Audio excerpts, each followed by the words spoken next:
Hai semuanya, pernahkah kamu merasa waktu 1 jam berlalu begitu saja saat jarimu asik scroll layar ponsel?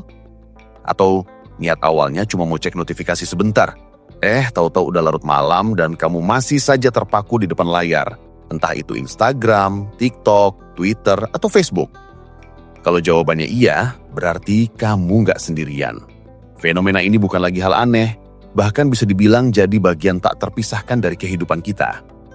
Media sosial yang awalnya dirancang untuk mendekatkan jarak dan mempermudah komunikasi, kini seringkali justru bikin kita terjebak dalam lingkaran setan yang disebut godaan scroll. Nah, inilah saatnya kita mulai mikirin tentang social media diet. Bukan diet yang ngatur makanan, tapi diet yang ngatur seberapa banyak kita makan konten media sosial setiap harinya. Konsep social media diet ini sebenarnya nggak jauh beda sama diet makanan pada umumnya. Tujuannya sama, biar kita lebih sehat. Bedanya, yang ini sehat mental dan emosional.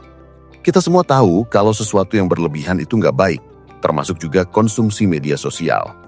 Coba deh jujur sama diri sendiri, seberapa sering kamu merasa capek, kesel, atau bahkan iri setelah lama banget main media sosial?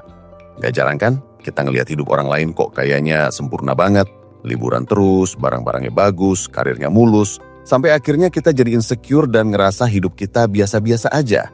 Padahal yang kita lihat itu kan cuma potongan-potongan terbaik dari hidup orang lain yang udah difilter dan diedit sedemikian rupa. Tapi otak kita seringkali lupa sama fakta itu dan akhirnya malah membanding-bandingkan.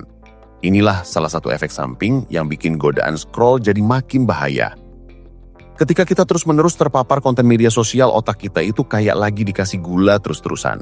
Setiap ada notifikasi baru, setiap ada like atau komentar, atau setiap kita nemu video yang lucu, otak kita langsung ngeluarin dopamin.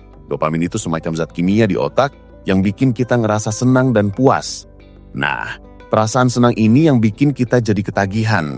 Kita jadi kayak pengen terus-terusan ngerasain dopamin itu, makanya tangan kita kayak ada magnetnya buat terus scroll.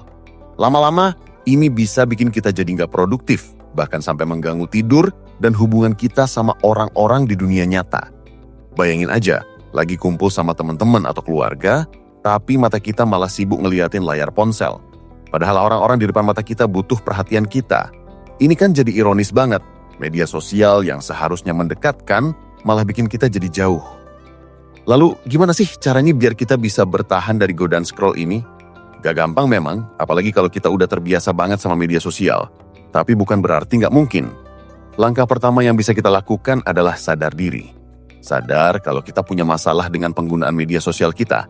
Coba deh mulai perhatiin, berapa lama waktu yang kamu habiskan setiap hari di aplikasi-aplikasi media sosial. Kebanyakan ponsel pintar zaman sekarang punya fitur yang bisa ngasih tahu kita statistik penggunaan aplikasi. Coba itu biar kita tahu gambaran nyata berapa jam waktu kita terbuang sia-sia cuma buat scroll doang. Setelah tahu, kadang kita bisa kaget sendiri. Wah, ternyata segini banyak ya waktu yang kepake cuma buat liatin postingan orang. Nah, kalau udah sadar, baru kita bisa mikirin langkah selanjutnya. Langkah kedua adalah menetapkan batasan yang jelas.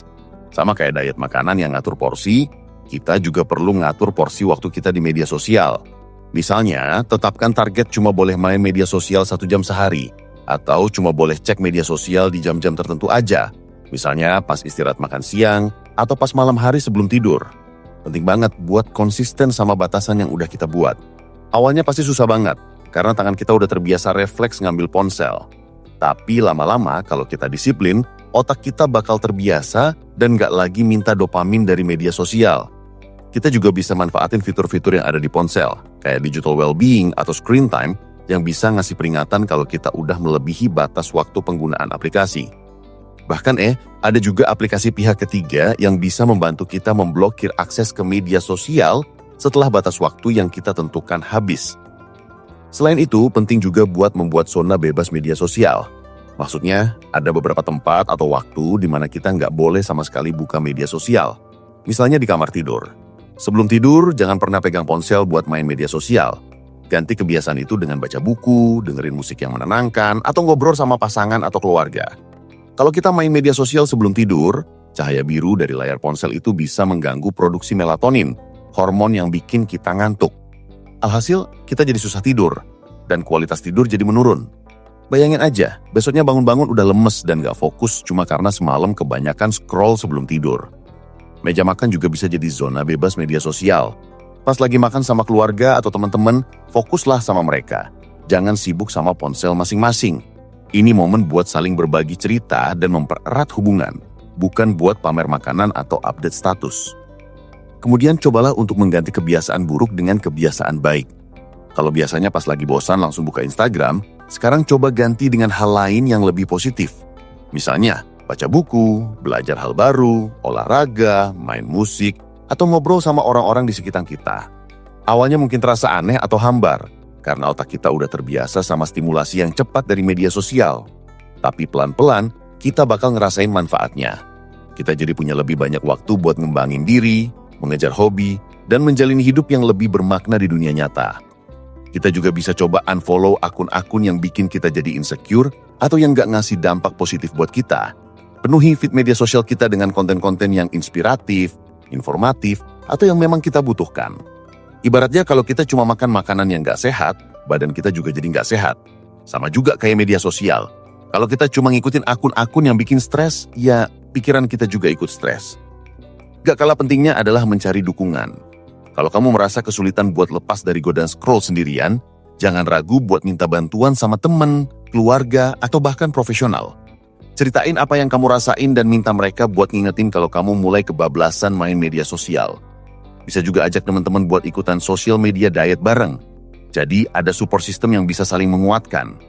Ketika kita punya tujuan yang sama dan ada orang lain yang nemenin, perjuangan kita bakal jadi lebih ringan. Ingat, ini bukan cuma tentang membatasi penggunaan media sosial, tapi tentang mengendalikan diri dan mengambil alih kembali kendali atas waktu dan perhatian kita. Pada akhirnya, social media diet ini bukan berarti kita harus benar-benar menghapus media sosial dari hidup kita. Gak perlu sampai segitunya juga. Media sosial tetap punya banyak manfaat, asalkan kita tahu cara menggunakannya dengan bijak. Ini tentang menemukan keseimbangan yang pas, di mana media sosial jadi alat yang membantu kita, bukan malah jadi beban atau malah bikin kita kecanduan. Kita perlu belajar buat jadi pengguna yang pinter, bukan cuma jadi konsumen pasif yang cuma nurut sama algoritma.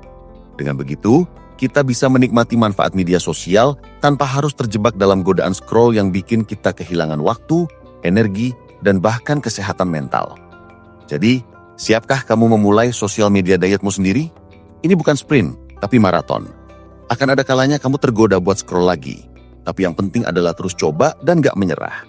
Setiap langkah kecil itu berarti, dan setiap hari tanpa scroll berlebihan adalah kemenangan kecil buat kesehatan mentalmu.